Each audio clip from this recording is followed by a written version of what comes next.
দেখতে দেখতে আমরা শেষের পর্যায়ে পৌঁছেছি। আমরা পৌঁছালাম বৃন্দাবন লক্ষ্মী মন্দির। এপারে যেটাকে বলা হয় লক্ষ্মী দেবীর ঘাট।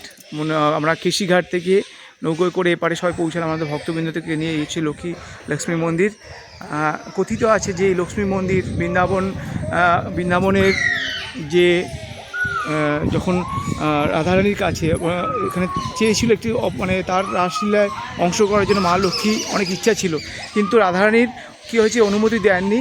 তো সেই তখন থেকে মা লক্ষ্মী দেবী এপারে অর্থাৎ যমুনার এপারে তপস্যা শুরু করেন যে আমাকে যেহেতু অনুমতি পাইনি, তো আমার তো অধিকার আছে শ্রীকৃষ্ণের সঙ্গে থাকার, কিন্তু বৃন্দাবনের অধিকার একমাত্র রাধারানী আছে। আমরা অনেক ক্ষেত্রে বলি না যে রাধারানীর অনুমতি পেলে আমরা বৃন্দাবনে বাস করতে পারবো। তো সেক্ষেত্রে তার বড় একটা প্রমাণ এই মা লক্ষ্মী দেবীর মন্দির, যেখানে রাধারানীর অনুমতি ছাড়া কিন্তু মা লক্ষ্মী দেবী প্রবেশ হয়নি।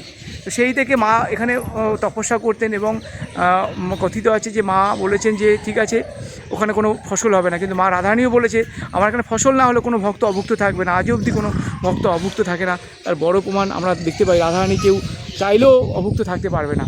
এই হচ্ছে সেই মা লক্ষ্মী দেবীর মন্দির। আমরা কি চলি মন্দির দর্শন একবার দেখিয়ে দিই মা লক্ষ্মী দেবীর মন্দির।